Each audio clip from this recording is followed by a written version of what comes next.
Britain has reached another explosive moment in the immigration debate. A leaked Home Office leaflet has triggered furious reactions. Questions are being raised about what new arrivals are being told when they enter Britain, and Andy Burnham has now been asked to defend the government's approach. But his answer has left critics asking a much bigger question. Is the government actually dealing with illegal migration, or simply trying to manage the public reaction to it? Because when people are angry about border control, asylum, integration and the pressure on communities, telling them that the government is simply explaining British laws and social expectations may not be enough. And that is exactly where this interview becomes so controversial. Before we continue, make sure you subscribe to the channel. It's completely free and it helps us bring you more straight-talking analysis of the biggest political stories Britain is talking about. Now let's break down what happened. The controversy began with a Home Office leaflet reportedly given to asylum seekers and new arrivals. The document contains guidance about British laws and social expectations, including warnings about serious offences and unacceptable behaviour. For supporters of the government's approach, the reasoning is straightforward. If someone arrives in Britain, they should understand the law. They should know what behaviour is illegal. They should understand that British law applies to everyone, and there is nothing inherently unusual about explaining those rules. But critics looked at the leaflet very differently. Their question was simple: why does Britain need to explain some of these basic principles to people arriving in the first place?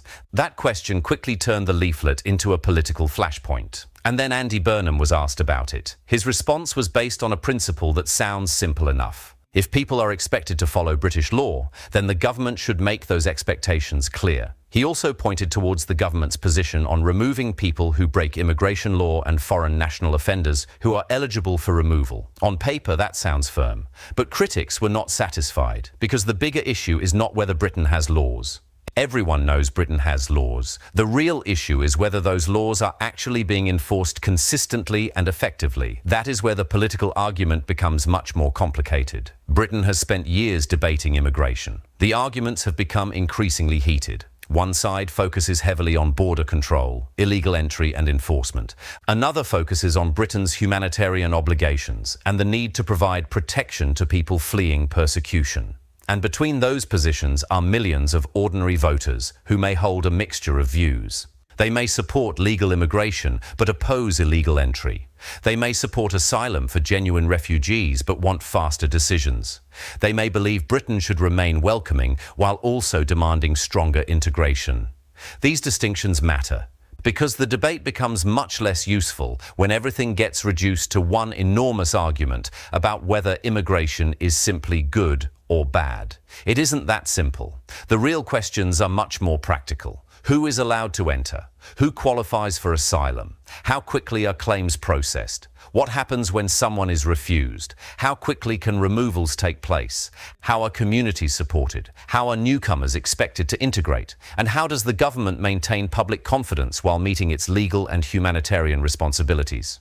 Those are the questions politicians have to answer, and Andy Burnham's interview has put several of them back under the spotlight. His argument was essentially that people need to understand British laws and social norms. That sounds reasonable, but the criticism is that explaining the rules is only half the job. The other half is enforcing them. Imagine telling a motorist that speeding is illegal. That is useful, but if nobody ever enforces the speed limit, the warning eventually loses its power. The same principle applies to any law. A government can publish guidance, it can print leaflets, it can make speeches, but ultimately, people judge governments by what happens when the rules are broken.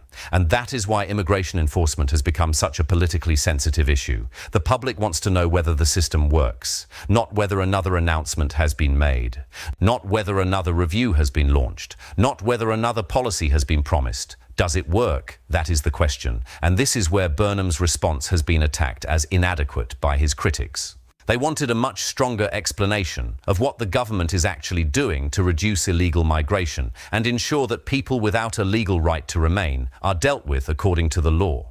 Instead, they heard an explanation of why guidance exists. That may answer one question, but it does not necessarily answer the bigger one, and this distinction is crucial. Border control is not the same thing as integration. Integration is not the same thing as asylum processing. Asylum processing is not the same thing as removal, and none of those things automatically solves the wider political debate. Britain needs to be able to distinguish between them. Now, another part of the controversy involves comments from Kemi Badenoch about British values and the difference between a multi-ethnic society and a multicultural society.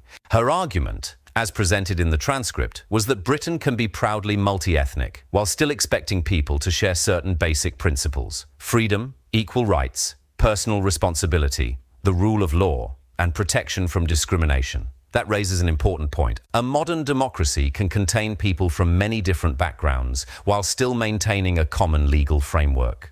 People can have different religions, different languages, different traditions, different foods, different family histories, but the law has to apply consistently. That principle should not be controversial. At the same time, the conversation becomes dangerous when political criticism of immigration turns into sweeping claims about entire nationalities, religions, or ethnic groups.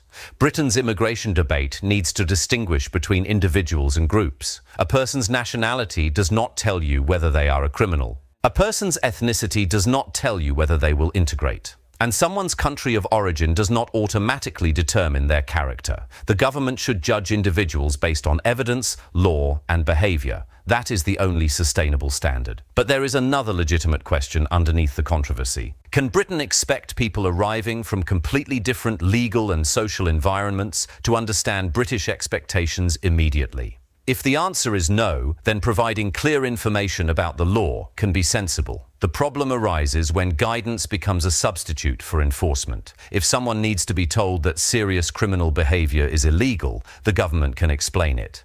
But then the government must also demonstrate that those laws are taken seriously. That is where credibility comes from. And credibility is exactly what the immigration system has been struggling with. For years, successive governments have promised stronger borders. They have promised faster asylum decisions. They have promised more removals. They have promised to tackle illegal immigration. Yet the public continues to hear the same promises. That creates political fatigue. People stop listening to the words. They start looking for results. And that is why the interview with Burnham matters. It becomes another test of whether politicians can explain not only what the government believes, but how it intends to make the system work.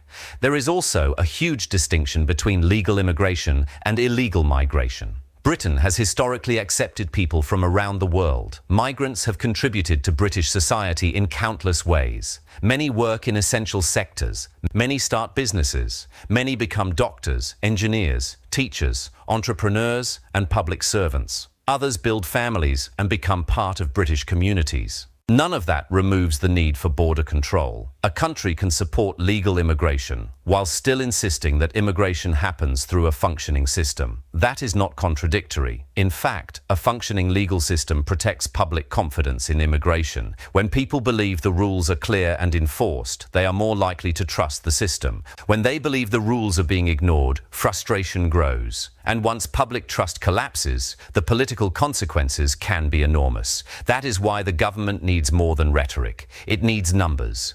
How many people are arriving? How many asylum claims are being processed? How many are accepted? How many are refused? How many people who have no legal right to remain are removed? How quickly are decisions being made? How much does the system cost? And what happens to people while they wait? Those are measurable questions. They cannot be answered with political slogans, and they should not be. Because immigration policy affects real communities. It affects housing. It affects public services. It affects local authorities. It affects schools. It affects healthcare. It affects the labor market. It affects border security. And it affects Britain's international reputation. That means politicians have to be extremely careful with the language they use.